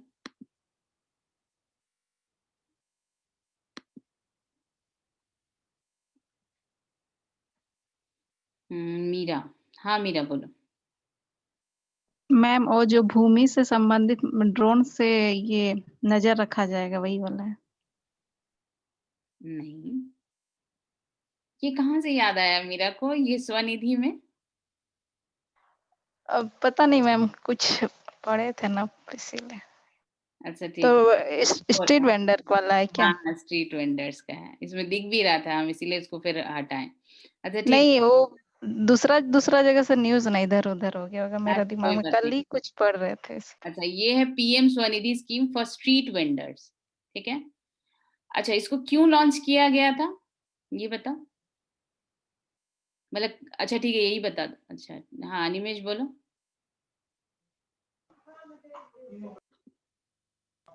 उनको रजिस्टर कराया जाएगा कुछ लोन देने के लिए। तो लोन का जरूरत ही क्यों पड़ा? लोन क्योंकि बिजनेस नहीं चल रहा है, तो अब कहीं से तो कैपिटल चाहिए जिससे क्यों कि नहीं अपना चल रहा? वो लॉकडाउन के चलते। हाँ ठीक है, आ गया बात। चलो ठीक है, अभी कोरोना की वजह से जो भी वो लॉकडाउन हुआ, और फिर उसके बाद बहुत सारे जो स्ट्रीट वेंडर्स जो है वो लोग बहुत बुरे कंडीशन में आ गए। तो अभी क्या हुआ कि जून में जो मतलब जैसे हुआ, तो जून में फिर ये बात हुआ कि इन लोगों को मतलब लोन दिया जाए, collateral free loan. Collateral free loan का मतलब क्या होता है, ये सब तुम लोग पढ़े हो इसीलिए हम पूछ रहे हैं, कोलैटरल फ्री। हाँ निमेश बोलो। बिना कोई चीज गिरवी रखना एक तरह से, हाँ वही हाँ, तो बोलते हैं। कोलैटरल उसी को बोलते हैं, जो कोई अगर चीज हाँ, गिरवी रख रहे हैं तो उसको कोलैटरल। तो इसमें उन लोगों को कोई चीज गिरवी नहीं रखना है। हम जो पढ़े थे वो स्वामित्व योजना था। अच्छा ठीक है, चलो ठीक है, दोनों अलग अलग करके अभी अब से याद कर लेना। ये स्वनिधि है, मतलब निधि मतलब कि कोई अमाउंट हो गया, ठीक है। तो स्वनिधि मतलब कि उन लोगों को आत्मनिर्भर बना रहे हैं, किसको, तो स्ट्रीट वेंडर्स को। तो आ जाते हैं बात, तो ये क्या कोलैटरल फ्री लोन है, ये 10,000 का और इसमें क्या है, बहुत लो इंटरेस्ट रेट है और मतलब 1 साल के लिए। और ये क्या है कि ये आत्मनिर्भर जो पैकेज दिया गया था, उसके ही अंदर है ये सारा, ठीक है? तो ये सारा जो एप्लीकेशन है ये रिसीव किया गया, ये सिक्किम को छोड़ करके, क्योंकि ऑफ़िशियली वो बोल दिया कि हम इसमें पार्ट नहीं लेंगे, ठीक है? तो बहुत जगह से एप्लीकेशंस आया। तो अब स्कीम का क्या है, तो कोविड का हम वो बात आ ही गया था कि कोविड के लॉकडाउन के टाइम में, तो इस स्कीम का मेन एम क्या था कि वेंडर्स को फिर से फाइनेंशियली स्ट्रांग करवा के उन लोगों को अपने पैरों पे खड़ा करवाना, ठीक है? क्यों? क्योंकि इतने दिन तक तो उन लोगों का कुछ नहीं हुआ, मतलब कुछ सारा बंद होने की वजह से उन लोगों का मतलब पूरा जो सिस्टम ही था, या फिर बोलेंगे कि उन लोग बहुत बुरे कंडीशन में आ गए। तो सपोज़ कोई चीज़ कोई कुछ काम कर रहा था, मतलब कोई स्ट्रीट पे कुछ बेच रहा था, तो वो तो पूरा ही डूब गया, तो फिर अब स्टार्ट कैसे करेगा? तो इसीलिए उन लोगों को ये फाइनेंशियली सपोर्ट कर रहे हैं, ठीक है? तो अब इसके लिए लेकिन इसका ये भी और एक रीज़न है, मतलब दूसरा रीज़न वो बोला ठीक ही है, कि इसमें जो वेंडर्स को है, उन लोगों का एक डिजिटल रिकॉर्ड बनाना, ठीक है? और मतलब क्या उन लोगों का, ताकि उन लोगों का सोशियो इकोनॉमिक स्टेटस भी पता लगाया जा सके, ठीक है? और बाद में जो अगर कोई स्कीम्स होगा तो उन लोगों को स्कीम का फ़ायदा भी पहुँचाया जा सके, ठीक है? क्या-क्या इस स्कीम का मेन एम क्या है? एक तो उन लोगों को फाइनेंशियली सपोर्ट करना, दूसरा उन लोगों का एक डिजिटल रिकॉर्ड रखना, ताकि उन लोगों का सोशियो इकोनॉमिक स्टेटस भी पता चलते रहे, और क्या, सेंट्रल जो गवर्नमेंट स्कीम्स है उन लोगों तक पहुँच जाए, ठीक है? मतलब एक फॉर्मलाइज़ सेक्टर बनाना जो कि मतलब उन लोगों को एक सेफ्टी नेट में लेकर के आना। हाँ, बोलो निमेश। ये सोशियो इकोनॉमिक प्रोफाइल बनाने का क्या ज़रूरत है? अच्छा, सोशियो इकोनॉमिक प्रोफाइल बनाने का ज़रूरत इसलिए है, मतलब उसका रिकॉर्ड रखने का इसलिए ज़रूरत है, क्योंकि इससे ये पता चलेगा ना कि जैसे कि सपोज़ वो कुछ कमा रहा है, ठीक है? अचानक से मतलब या तो देखो बहुत सारा रीज़न्स हो सकता है। एक तो ये हो सकता है कि बहुत सारे लोग कुछ लालच दे करके अचानक से उसके घर में देख रहे हैं टीवी आ रहा है, ये आ रहा है, वो आ रहा है, और कुछ क्राइम में इन्वॉल्व ना हो जाए, ठीक है? एक ये। और क्या है कि उसको अगर ज़रूरत पड़े तो उसको सपोर्ट दिया जा सके, कोई स्कीम के तहत, जैसे ये पता रहे कि हाँ, ये नेट का मतलब इस तरह का मतलब इकोनॉमिक बैकग्राउंड वाले लोग को ये स्कीम के अंदर डाल सकते हैं, ठीक है? तो ये सब वो गवर्नमेंट कुछ सोच करके ही करती है, ठीक है? तो अब वो जैसे खुद ही सोच लो ना, अच्छा हम दूसरा एग्ज़ाम्पल देके समझाने का कोशिश कर रहे हैं। जैसे एक स्कीम निकला था जिसमें कि अनऑर्गेनाइज़ सेक्टर में ऑर्गेनाइज़ सेक्टर में तो एक्सीडेंटल केस में कुछ-कुछ मिलता है, ठीक है? लेकिन गवर्नमेंट एक स्कीम निकाली थी कि अनऑर्गेनाइज़ सेक्टर में अगर एक्सीडेंट से डेथ हो जाता है ना, तो उसमें कुछ अमाउंट था, जैसे कि अगर उसके पेरेंट का किसी का मतलब जैसे जो आदमी है अनऑर्गेनाइज़ सेक्टर में एम्प्लॉयी है और उसका सपोज़ एक्सीडेंट में डेथ हो गया, ठीक है? अनऑर्गेनाइज़ सेक्टर, सपोज़ लेबर ही है, मेसन ही है, वो ऑर्गेनाइज़ सेक्टर है, उसमें उसका डेथ हो गया। तो फिर उसको गवर्नमेंट 3 लाख रुपए देगी, मतलब ऐसा हम जस्ट अमाउंट बोल रहे हैं। उस समय का अमाउंट हमको याद नहीं है, 1 डेढ़ साल पहले का न्यूज़ है। तो 3 लाख रुपए अमाउंट देगी। तो उसके पीछे मोटिव क्या था? क्योंकि मोटिव ये था कि उसका जो बच्चा है, उसका जो डिपेंडेंट है, वो क्या हो, वो उसको एक सोशल सिक्योरिटी मिल सके। क्या सोशल सिक्योरिटी? कि वो उस पैसे से या तो कुछ कर सके, क्योंकि ऑर्गेनाइज़ सेक्टर में तो पता है कि मिलेगा, वो सारा एक्सीडेंटल रहता है, बहुत सारा मतलब उसका पैसा मिलता है, प्रोविडेंट फंड मिलता है, वो सब है। लेकिन अनऑर्गेनाइज़ सेक्टर में उसको 3 लाख रुपए इसलिए देने का बात किया गया था ताकि उसके जो डिपेंडेंट है, वो मतलब अपना उस पैसे से कुछ कर सके, और ऐसा ना हो कि उसके जो डिपेंडेंट है, वो ह्यूमन ट्रैफिकिंग में फँस जाए, या फिर जो भी जैसे बच्चा लोग जो ह्यूमन ट्रैफिकिंग में फँस जाता है, या फिर पैसे की कमी से पता ही है कि चोर बन जाता है, या फिर क्रिमिनल माइंडसेट होना मतलब वल्नरेबल हो जाता है क्रिमिनल ऑफेंसेस के लिए।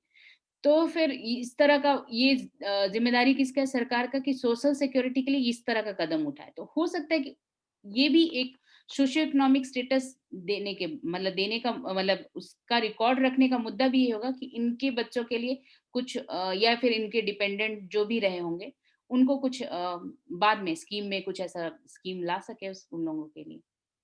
ठीक है? अनिमेष क्लियर हुआ? Yes ma'am. तो अब आते हैं, हम जस्ट वो एग्जाम्पल समझाएं, एग्जैक्टली 3 लाख नहीं था, लेकिन कुछ अमाउंट था जो उन लोगों को 3 से 5 लाख था कि एक्सीडेंट में इतना, और अगर डेथ हो जाता है तो कुछ अमाउंट दे रहा था। ठीक है, तो ये इस स्कीम का हम फिर से रिपीट करें, स्कीम का एम क्या है? फाइनेंशियली उन लोगों को सपोर्ट देना, उन लोगों का क्रेडिट स्कोर ऑफ वेंडर्स वो भी है, digital record of socio economic status and central government schemes बाद में उन लोग अवेल कर सके, ये सब के लिए मतलब ये सब पता करना। तो अब आते हैं कि इसमें क्या है? अच्छा, और ये क्या है कि ये फाइनेंशियल सपोर्ट ही क्यों दे रहा है? क्यों? क्योंकि अभी जो वेंडर्स लोग हैं, उन लोग तो अभी बहुत बुरी तरह से प्रभावित हुए हैं। तो ऐसा ना हो कि जो मिडलमैन, जो कुछ प्राइवेट लेंडर्स जो हैं, वो बहुत ज़्यादा रेट में इन लोगों को पैसा दे दें। इसके बाद एक न्यूज़ भी है, बहुत इंटरेस्टिंग है, वो देखना तुम लोग, मतलब वो अभी पढ़ाएँगे हम। तो ऐसा नहीं होना चाहिए कि जो प्राइवेट लेंडर्स है, इन लोगों को कुछ पैसा दे करके और एक्स्ट्रा इंटरेस्ट ले लें। इन लोग तो फँस ही जाएँगे ना, जिसको ज़रूरत है कि हाँ, हमको फिर से काम शुरू करना है, तो उन लोग तो फँस ही जाएँगे। तो इसीलिए ये ऐसा किए हैं कि ये स्कीम लाई है ताकि उन लोग इस तरह से ना फँसे। अच्छा, अब क्या है कि इसका जो कौन-कौन एलिजिबल है, तो एलिजिबल जैसे कि स्ट्रीट वेंडर्स एक्ट है 2014 का, ठीक है? उसमें कौन है? जो टाउन वेंडिंग कमिटी एक है, जो कि एक सर्टिफिकेट इश्यू करेगी वेंडर्स का सर्वे करके कि हाँ, ये वेंडर है, ये वेंडर है, ये वेंडर। अच्छा, मतलब इसका एग्जाम्पल हमको दिखा है। ये क्या है ना कि नीचे जो हम लोग के जो इंस्टीट्यूट के नीचे जो इडली वाले अंकल हैं, ठीक है? उनके पास देखना, एक अगर अभी इंस्टीट्यूट खुलेगा तो देखना, वो एक कार्ड उनके जस्ट वो वहाँ पे इडली का जो ठेला है, वहाँ पे लगा हुआ है।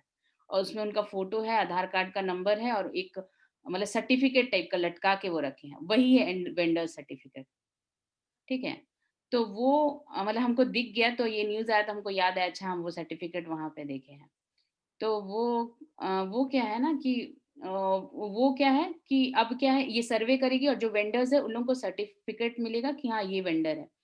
और जो अर्बन लोकल बॉडीज़ है या म्युनिसिपैलिटीज़ है, उन लोगों को एक लेटर ऑफ रिकमेंडेशन देगी सारे वेंडर्स को कि हाँ, ये वेंडर है और इसको लोन ये ले सकता है, ठीक है? और इसके लिए मतलब इसके लिए फिर अलग से सर्वे करने का ज़रूरत नहीं है कि कौन-कौन वेंडर है, अगर उसके पास सर्टिफ़िकेट है तो वो हो जाएगा। तो अब क्या है कि अब ये जो हम क्या बोले, ये पहला नॉर्म है कि हाँ, उसको सर्टिफ़िकेट होना चाहिए। तो अब आते हैं क्या है, और ये जो डॉक्यूमेंट है वो अपलोड करेगा पोर्टल पे, स्पेशल पोर्टल है स्कीम के लिए, उस पे ये करेगा और फिर लोन लोन उसको सैंक्शन हो जाएगा। मतलब 10 से 15 दिन में उसको लोन सैंक्शन हो जाएगा। तो अब इसके लिए वेरियस चैलेंजेस हैं जो कि बहुत सारे लोग जो अप्लाई किए हैं वो फेस कर रहे हैं कि उन लोगों को लोन नहीं मिल पा रहा है। क्यों? क्योंकि सारा जो ये स्ट्रीट वेंडर्स एक्ट जो 2014 का है, वो सारे कंट्री में इक्वली इम्प्लीमेंटेड नहीं है। मतलब हर कंट्री, हर स्टेट में अलग-अलग तरह से इम्प्लीमेंटेड है और सारे वेंडर्स को, एक सेकंड,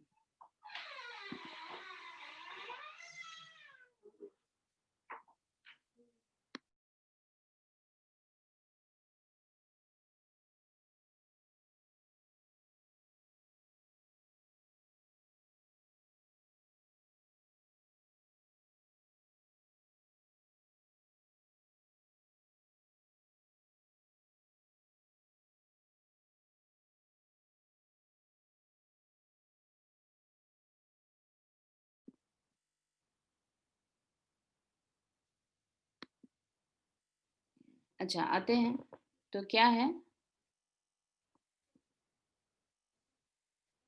अब क्या है कि ये जो है हम क्या आते हैं, हाँ, ये अ, सारे जगह में वो वेंडर्स लोग को सर्टिफिकेट नहीं मिला है। और क्या है कि जो पहला बार जो वेंडर्स अप्लाई कर रहे हैं लेटर ऑफ रिकमेंडेशन के लिए, ठीक है? वो क्या है, अर्बन लोकल बॉडीज़ को। तो उन लोगों का जो एंटायर प्रोसेस है, उसमें तो डिले हो जा रहा है, क्योंकि जो काम 10 से 15 दिन में उन लोगों को लोन मिलने वाला था, अब तो नहीं मिल रहा है। तो इससे क्या हो रहा है कि जैसे इन लोगों का अब डॉक्यूमेंट आएगा तब उन लोग अपलोड करेंगे, एप्लीकेशन तो दे दिए। अब उसमें हो रहा है, तब तक उन लोगों का एप्लीकेशन रिजेक्ट हो जा रहा है। तो ये सब चैलेंजेस हैं।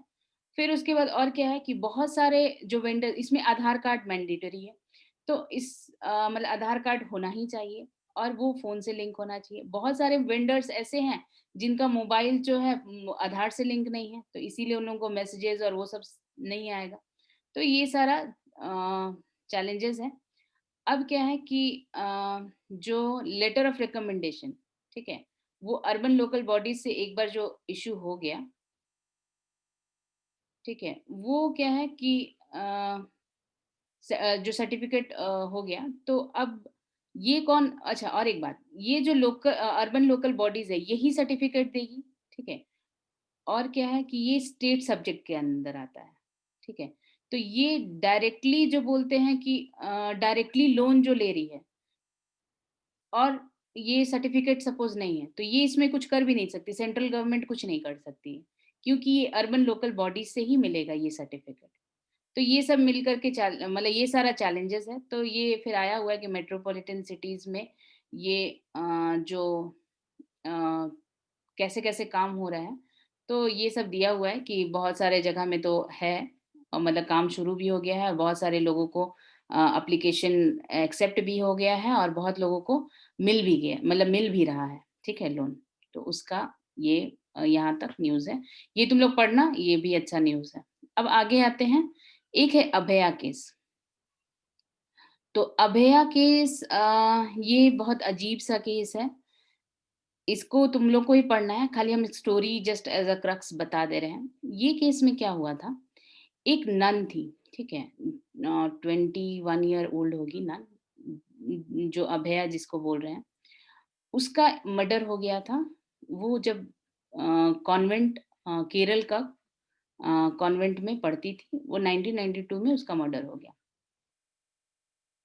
28 साल हो गया और अब जाकर के पता चला है कि उसका जो अक्यूज़्ड को, मतलब अब जाकर के 2 अक्यूज़्ड जो है, एक है जो नन ही है, वो है सैफी, और एक प्रीस्ट है थॉमस कुटूर।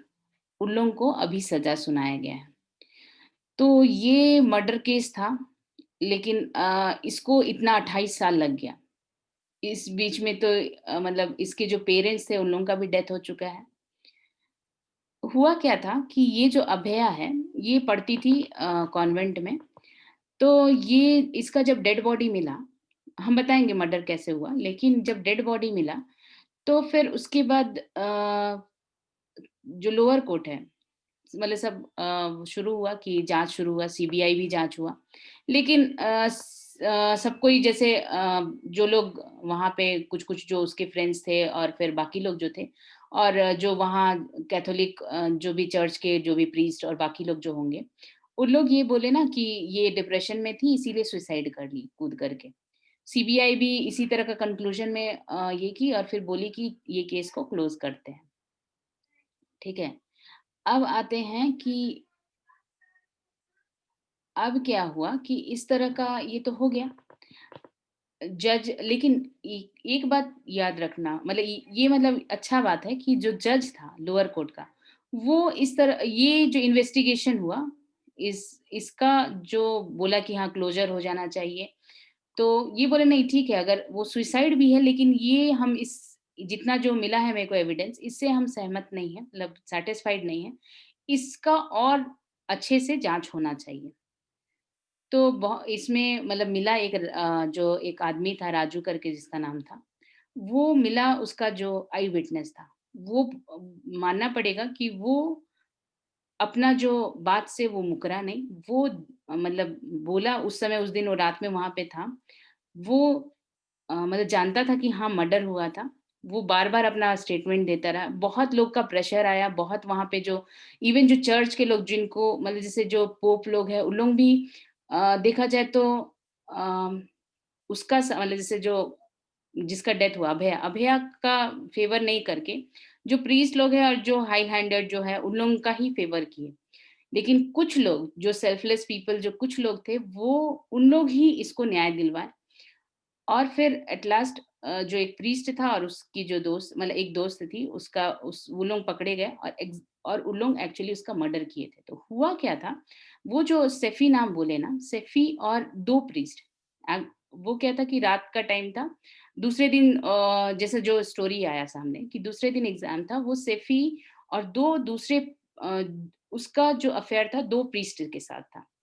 तो वो सेफी उठ करके किचन में, ये स्टोरी पढ़ना तुम लोग, इसमें दिया हुआ है। वो सेफी क्या हुआ कि उठ करके गई किचन में, उसका मतलब वो पानी पीने के लिए। तो ये जो लड़की जो अभया है, ये भी गई। तो किचन में वो देखी कि वो लोग कॉम्प्रोमाइजिंग, जैसे वो 2 प्रीस्ट और ये कॉम्प्रोमाइजिंग सिचुएशन में है, मतलब कि वो लोग आपत्तिजनक पोजीशन में कुछ है। और फिर क्या हुआ कि वो जो सफ़ी है और एक प्रीस्ट, वो दोनों मिलके इसका मर्डर किया और फिर इसको कुआँ में डाल दिया। ठीक है? यही बात सामने आया। और जो और एक प्रीस्ट था, वो उसका मर्डर में हाथ नहीं था, इसीलिए वो छूट भी गया और ये दोनों को लाइफ सेंटेंस हुआ। तो इसमें यही है कि एथिकल जो आते हैं ना, कि कैथोलिक चर्च के हेडक्वार्टर के जो पोप है, मतलब उन लोग भी, मतलब देखा जाए कि उन लोगों का भी एथिक्स काम नहीं किया। वो ये मतलब ये देने का मेन मोटिव यही था। ठीक है? तो ये यहाँ तक तो हो गया। ठीक है? ठीक है, आज यहीं तक क्लास करते हैं। किसी को इतना दूर में कोई डाउट है?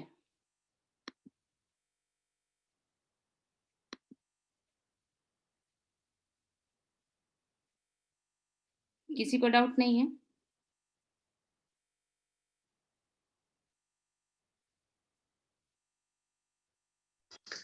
मैम लास्ट क्लास वाला भी रिकॉर्डिंग नहीं मिला। लास्ट क्लास का रिकॉर्डिंग में स्टार्टिंग में कुछ इशू आ रहा था, इसलिए हम उसको शेयर ही नहीं किया। हम पर्सनल में शेयर कर देंगे, जिसको चाहिए वो मेरे को पर्सनल मैसेज कर देना, हम पर्सनल शेयर कर देंगे, इसलिए यूट्यूब पे शेयर नहीं किए हैं। ठीक ये है मैम। यूट्यूब पे शेयर करेंगे। ठीक है, हम पर्सनल में दे देंगे फिर। और किसी को मतलब इस आज की क्लास से कोई डाउट है तो फिर पूछ लो। एसेंशियल कमोडिटीज में तो आपका ये आता था ना, जैसे किसी चीज का प्राइस बढ़ रहा है तो उस पे प्राइस को न बढ़ने दें, इसीलिए स्टॉकिंग हाँ, नहीं किया इसीलिए वो जाए, उसके लिए ये था ना मतलब उसमें। एसेंशियल, मतलब उसको मतलब प्रोक्योर करके, मतलब जैसे जमा करके नहीं रखना है। ठीक है? वो जमा करके रखने के लिए था। ठीक है? एसेंशियल कमोडिटीज एक्ट मतलब जमा करके ना रखे। तो उसमें अमेंडमेंट किया है कि वो 2 एक्सेप्शन कंडीशन में वो जमा कर सकते हैं। ठीक है? हाँ, तो वो हम 1-2 दिन में ही हम वो करेंगे। जिस दिन तुम लोग का ब्रेक होगा ना, उस दिन हम वो या तो रिकॉर्ड करके डाल देंगे या फिर एक अलग से क्लास ले लेंगे फार्म बिल का, तीनों। उसमें बहुत है, वो करीब 1 घंटा का क्लास होगा, अगर सब चीज़ डिटेल में बताएँ तो। ठीक है? ठीक है, तो कोई डाउट नहीं है तो फिर अभी क्लोज़ करते हैं। Thank you ma'am. Okay. Thank you ma'am.